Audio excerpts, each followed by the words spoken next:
fẹ́ kí káàbọ̀ sórí ètò wa ní àkókò yìí. Ẹ ṣé tí ẹ wà pẹ̀lú wa lórí ètò yìí.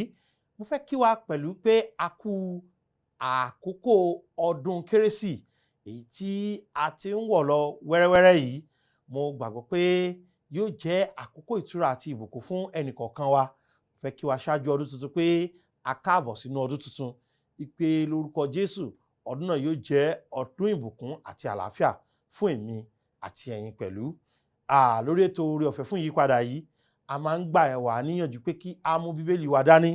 Mo fẹ́ ka ẹsẹ̀ bíbélì tí ó pọ̀ díẹ̀ ní òní nínú ìwé Matiu.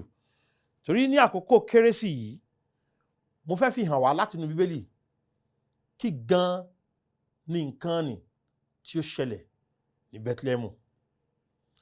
Kí ló ṣẹlẹ̀ ní Bethlehem ní ìgbà tá a bí olùgbàlà? Wọ́n sì fi àwọn nǹkan tí bíbélì fìdí ẹ̀ múlẹ̀ bó ṣẹlẹ̀ ní Bethlehem ẹ̀mí àti yín. Ìwé Mátíù orí kìíní ẹsẹ̀ ìkejìdínlógún ni wọ́n ti bẹ̀rẹ̀. Bíbélì wípé bí ibi Jésù Kristi ti rí nìyí, àkókò tí a fi Màríà ìyá rẹ̀ fún Jósẹ́fù kí wọ́n tó pàdé, a rí ó lóyún láti ọwọ́ Ẹ̀mí Mímọ́ wá. Jósẹ́fù ọkọ rẹ̀ sì ṣe olóòótọ́ ènìyàn, kò sì fẹ́ dójú tì í ní gbangba. Ó fẹ́ kọ̀ ọ́ sílẹ̀ ní ìkọ̀kọ̀. Ẹ̀yin kọ́kọ́ dúró láàrin yìí pé ìṣẹ̀tìrú èèyàn tó jẹ́.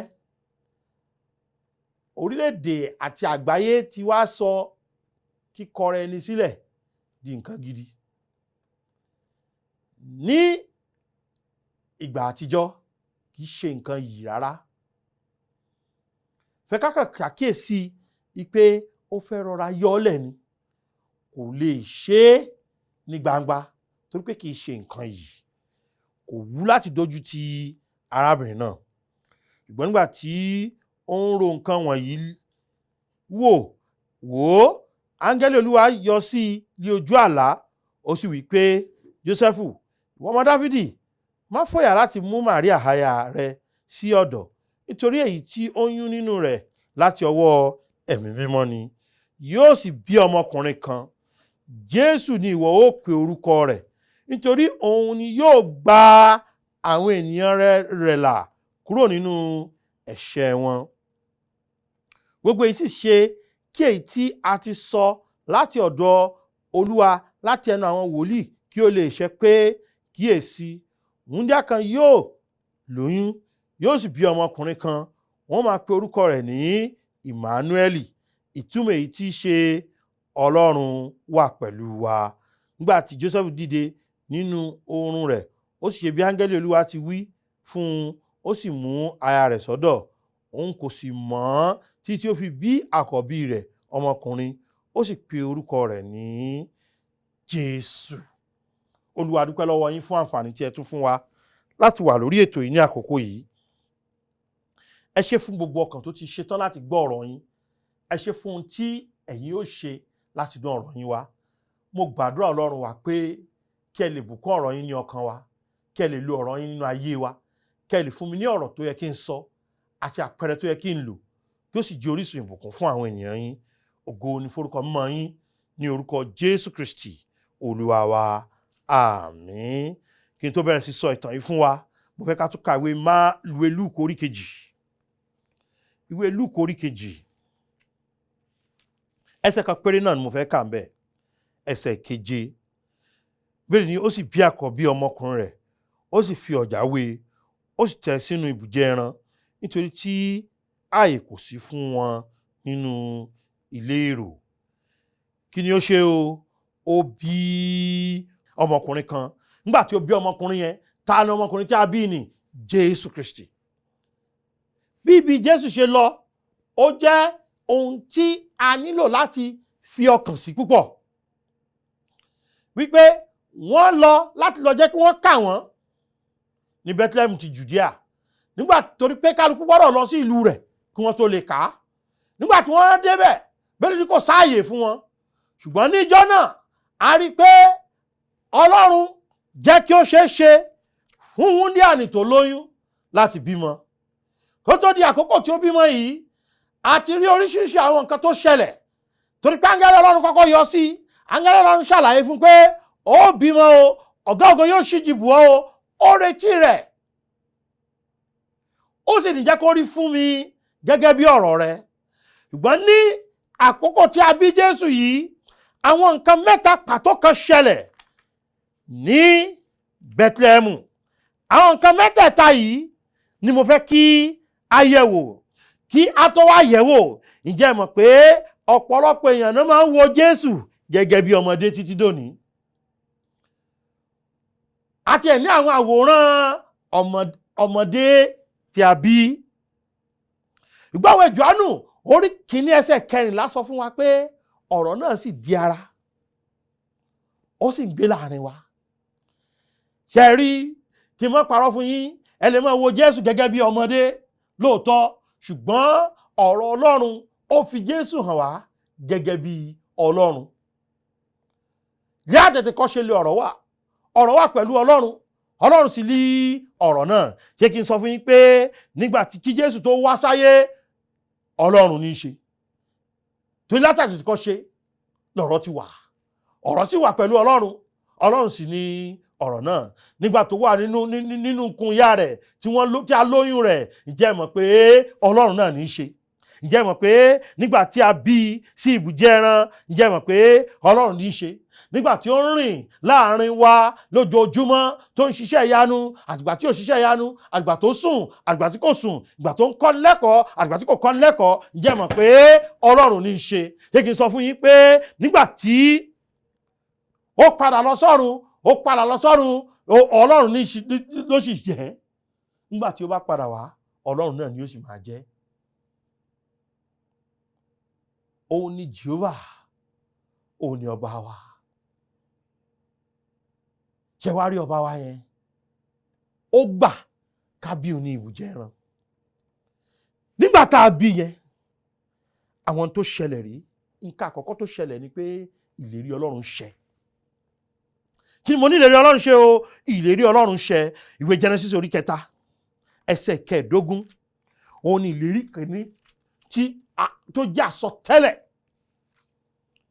nípa Jésù Kristi orí 3 ẹsẹ̀ 15 bẹ́ẹ̀ ni èmi ó sì fi ọ̀tá sáàrin ìwọ àti obìnrin náà àti sáàrin irú ọmọ rẹ̀ àti irú ọmọ rẹ̀ òun ó fọ́ ní orí ìwọ ó sì pa á ní gìgísẹ̀ ṣé kí n fi hàn pé Bíbélì wí pé nítorí ìdí èyí ọmọ Ọlọ́run fi farahàn láti pa iṣẹ́ èṣù run ǹjẹ́ o mọ̀ pé ìlérí pé láti fọ́ èṣù lórí ẹnìkan péré ló lè fọ́ èṣù lórí láyé àtọ̀run òun náà ni Jésù Kristi ó gẹ́gẹ́ ní gìgísẹ̀ nígbà tá a pa lórí igi àgbélébù ṣùgbọ́n òtítọ́ ọbẹ̀ ni pé níjọ́ náà lèṣù ti kùnà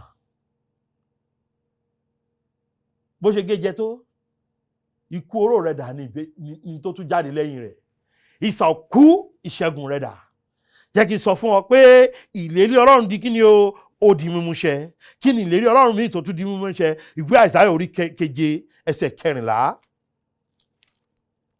ṣe rí ní tó ṣẹlẹ̀ ní Bethlehem ni pé ó ń fi hàn wá pé Ọlọ́run kì í kùnà tó bá ṣèlérí Ọlọ́run máa ń mú ìlérí rẹ̀ ṣẹ ìwé Àìsáyà orí 7 yẹn ẹsẹ̀ 14 Bíbélì ní nítorí náà Olúwa fúnra rẹ̀ yóò fún yín ní àmì kan kíyèsí wúńdíá kan yóò lóyún yóò sì bí ọmọkùnrin kan yóò sì pe orúkọ rẹ̀ ní Emmanuel ǹjẹ́ a bí ọmọkùnrin kan tá a pè ní Emmanuel bẹ́ẹ̀ ni ǹjẹ́ a bí ọmọkùnrin kan tá a pè ní Jésù Kristi bẹ́ẹ̀ ni ẹ̀yin náà wò ó kéré jù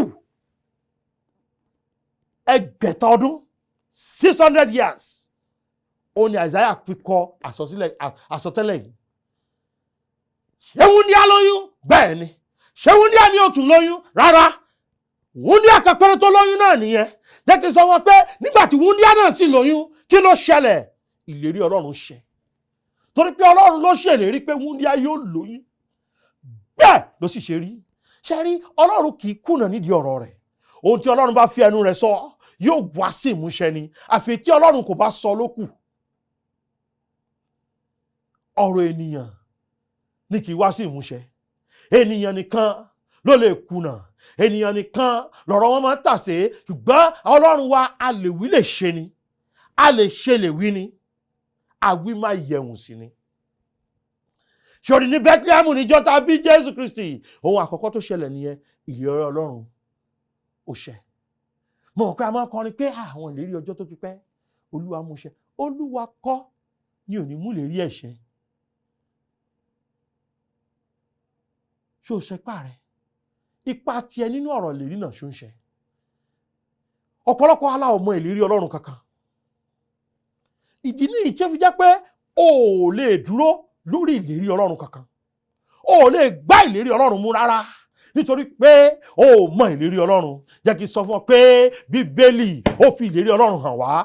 Ọ̀pọ̀lọpọ̀ ìlérí Ọlọ́run ló wà níhìn. Nínú àwọn ìlérí Ọlọ́run, ó ní ìbí Jésù wà. Ọlọ́run ṣèlérí pé wúńdíá ni ó bí. Ọlọ́run ṣèlérí ibi tá ó bí sí nínú ìwé Míkà. Jẹ́ kí n sọ fún ọ pé gbogbo ẹ̀ ló ṣẹ. Ọlọ́run kì í yẹ ìlérí o. Ènìyàn ni máa ń yẹ ìlérí. Ìbéèrè mi ni pé ǹjẹ́ o tiẹ̀ mọ̀ ìlérí Ọlọ́run? Kí ló ṣẹlẹ̀ ní Bethlehem nígbà tá a bí Jésù?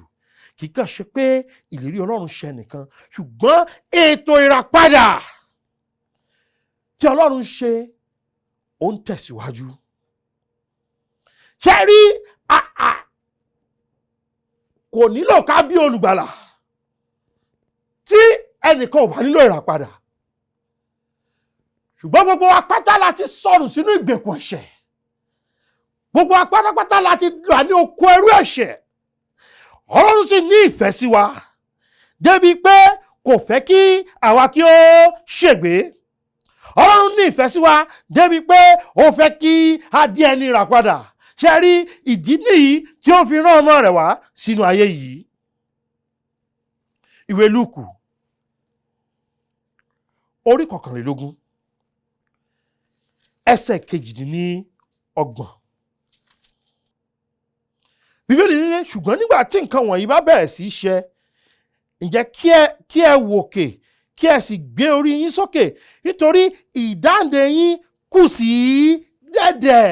Ṣé rí ìdáǹdè yẹn? Nígbà tá a bí Jésù yẹn, iṣẹ́ ìdáǹdè ó ń tẹ̀síwájú ni. Torí pé láì bí kò lè kú. Láìsìkú rẹ̀ kò ní lè sọ pé ó parí. Láti parí iṣẹ́ ìgbàlà, láti parí iṣẹ́ ìsọdòmìnira, oníbẹ̀rẹ̀ fi pé tí ọmọ bá sọ yín di òmìnira, ẹ ó dòmìnira ní tòótọ́, a ò lè dòmìnira láíláí tí a kò bá bí ọmọ náà ní Bethlehem. Ṣàìmọ̀ tó mú òmìnira wá, òun ni pé a ti bí ọmọkùnrin kan ní Bethlehem. Iṣẹ́ ìdáǹdè yẹn ó ń tẹ̀síwájú ni. Ọlọ́run ti ṣèlérí ìdáǹdè náà. Ọlọ́run ti ṣèlérí ìgbàlà náà. Ọlọ́run wá mú iṣẹ́ nípa ìbí Jésù pé kó lè ṣe kí ni o, kó lè tẹ̀síwájú. Ǹjẹ́ ìwọ ti rí ìdáǹdè gbà? Olùdáǹdè mọ̀ wà láàyè. Olùdáǹdè la mọ̀ bí fún wa. Ẹnìkan kọrin pé èmi mọ̀ pé olùdáǹdè mi ń bẹ láyé, ó ń bẹ láyé, ó ń bẹ láyé. Èmi mọ̀ pé olùdáǹdè mi ń bẹ láyé, ó ń bẹ láyé síbẹ̀. Nígbà tá a bí olùdáǹdè, nígbà tí ó kú olùdáǹdè ni, nígbà tó ń rìn lórí ilẹ̀ olùdáǹdè ni, nígbà tó bá padà dé olùdáǹdè náà ni ó sì máa jẹ́. Ààbò tó ń fún wa ó ní kúrò nínú ègbé àti ìparun. Jẹ́ kí n sọ fún ọ lẹ́ẹ̀kan sí pé kí ló ṣẹlẹ̀ ní Bethlehem kì í kàn ṣe pé ìlérí Ọlọ́run ṣẹ, ṣùgbọ́n iṣẹ́ ìdáǹdè ó ṣe kí ni o, àbí iṣẹ́ ìràpadà ó tẹ̀síwájú. A ti ṣègbé sínú ẹ̀ṣẹ̀, olùdáǹdè wá sáyé láti wá ṣe kí ni o, láti wá ṣe ìràpadà àbí ìdáǹdè fún wa. Kí ni nǹkan kejì, kí ni nǹkan kẹta tí ó ṣẹlẹ̀ ní Bethlehem? Ètò Ọlọ́run láti borí èṣù, a fìdí ẹ̀ múlẹ̀. ṣe rí gbogbo nǹkan lè ṣúṣe kí Jésù má bàa wáyé. Gbogbo nǹkan lè ṣúṣe. Ṣe rí pé Jósẹ́fù kò tiẹ̀ fẹ́ bí Màríà rárá, kò ní lọ́kàn àti bí Màríà pé níbo ló ti róyún o. Bàbá fẹ́ ra fílẹ̀ ni. Kí Màríà wá ṣàlàyé pé áńgẹ́lì kan máa yọjú sí mi. Ṣùgbọ́n áńgẹ́lì gan bá yọjú sí tó sọ fún yẹn pé áńgẹ́lì máa yọjú sí mi, èèyàn kan tún bí pé kí ló wí ó ṣe ọ́? Áńgẹ́lì bò ó. Èṣù lọ Hẹ́rọ́dù nígbà tí àwọn ọlọ́gbọ́n dé wípé wọ́n ní wọ́n bí ọba kan. Ó yá èmi lọ́ba. Gbogbo ọmọ ọdún 2 sí ọmọ òòjọ́ ní Hẹ́rọ́dù pàdánù. Èṣù má ṣètò gan-an. Ṣùgbọ́n nínú gbogbo àwọn tó pa, ǹjẹ́ Jésù wà lára wọn bí? Rárá. Ètò èṣù náà létò. Kò fẹ́ kéèyàn rí ìràpadà. Kò fẹ́ kéèyàn rí ìdáǹdè. Kò fẹ́ kéèyàn rí ìmọ́lẹ̀. Kò fẹ́ ká jí dìde kúrò ní òkú. Kò fẹ́ ká bọ́ lọ́wọ́ ọ̀run àpáàdì. Ó fẹ́ ká bóun ṣègbé ni. Ṣùgbọ́n jẹ́ kí n sọ fún ọ pé ètò èṣù yẹn nígbà tá a bí Jésù ní Bethlehem, Ọlọ́run tẹ iṣẹ́ èṣù bá ni. Bíbélì wípé ọmọ Ọlọ́run farahàn láti pa iṣẹ́ èṣù run. Kò kàn ṣe pé ó ti ṣe èṣù sẹ́gbẹ̀ẹ́ rárá, ó parun ni. Ó ní ìṣẹ́gun fi wà lórí ẹ̀ṣẹ̀. Ó ní ìṣẹ́gun fi wà lórí ikú. Ó ní ìrètí fi wà fún wa. Ó ní ìdánilójú fi wà fún wa. Ó ní ìgbàlà fi wà fún wa. Ó ló fi di pé àwa náà di ẹni tó ṣe ìtẹ́wọ́gbà. A kì í ṣe ẹni ìtanù mọ́. A ti di ọmọ Ọlọ́run. A ti di èrò ìjọba ọ̀run. Ṣé ẹ mọ bó ṣe ṣẹlẹ̀ ni pé ní Bethlehem ìlérí Ọlọ́run ṣẹ. Ní Bethlehem ètò rẹ̀ padà tẹ̀síwájú.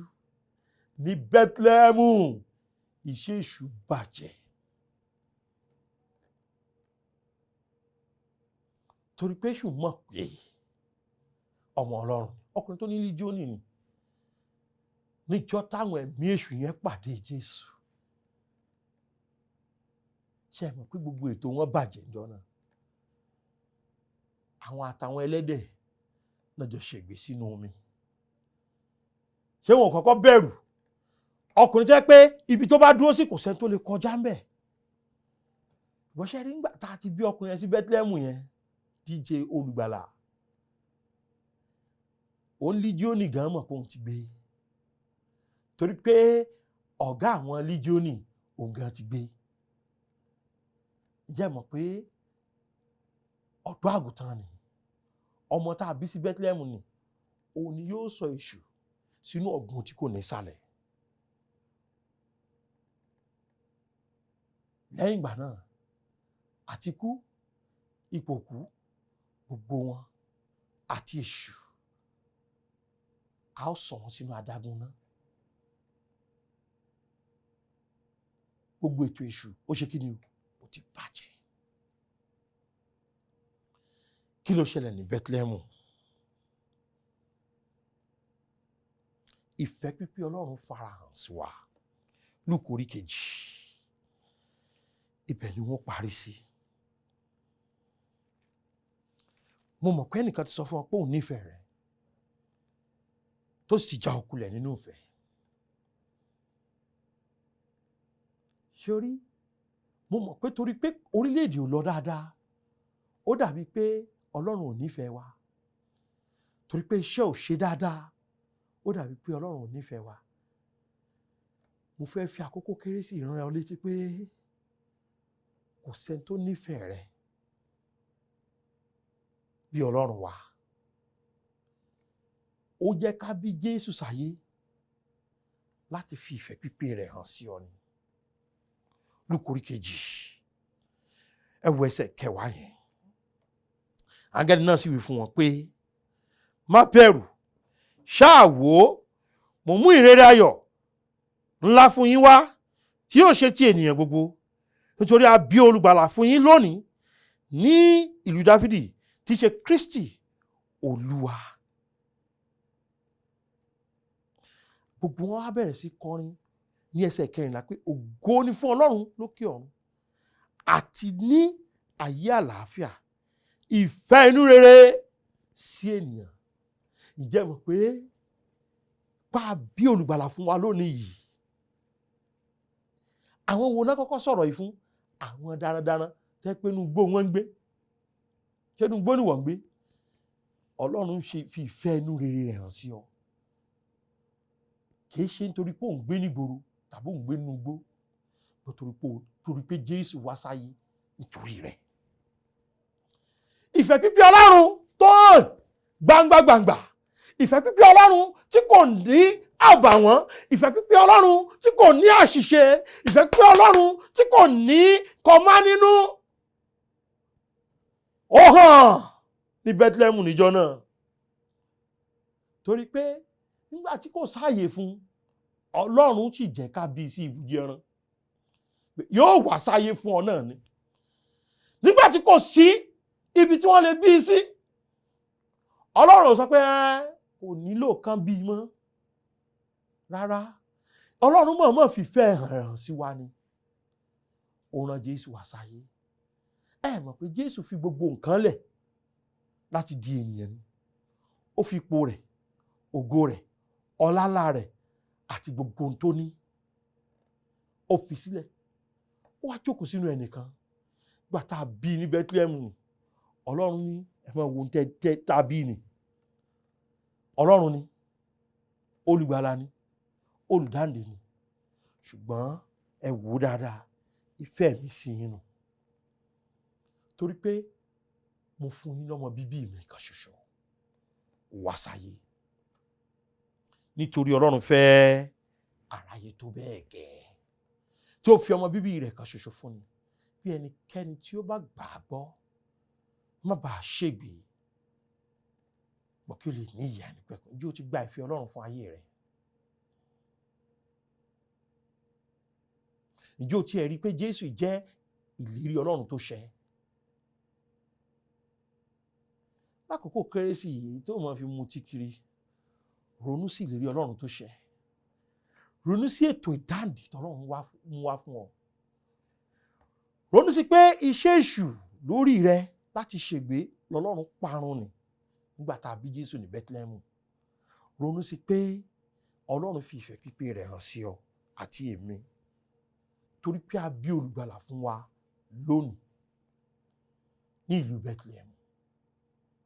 Ronú sí ìfẹ́ yẹn kó o sì rí dájú pé o fi tọkàntọkàn gba Jésù lólùgbàlà. Mi ní darí yín láti gba àdúrà ní àkókò yìí, ṣùgbọ́n tó bá fẹ́ gba Jésù, ìwọ fúnra rẹ kúnlẹ̀ síbi tó wà kó bá Jésù sọ. Mo rí pé ìwọ ni ìfẹ́ Ọlọ́run fún ayé mi. Ìwọ lolùdáǹdè kúrò nínú ègbé ọ̀run àpáàdì. Mo gbà ọ́ sínú ọkàn mi gẹ́gẹ́ bí olùgbàlà mi. Mo gbàgbọ́ nínú ikú, sísìn àtàjíǹde rẹ gẹ́gẹ́ bí n tó san gbogbo gbèsè ẹ̀ṣẹ̀ mi. Tó o bá ṣe léyìí tán, mo fi ìyọ́nú Ọlọ́run bẹ̀ ọ́, pè mí sórí 070-3808-5652 tàbí 070-8768-2122. O lè pè mí tàbí kó WhatsApp mi tàbí kó send text message náà sórí 070-5530-7492. Àkú ọdún, àsìkò ìyèdùn. Tí Kristi kò bá tíì dé, a ó ṣe ọ̀pọ̀ rẹ̀ láyé. Ó dàbọ̀.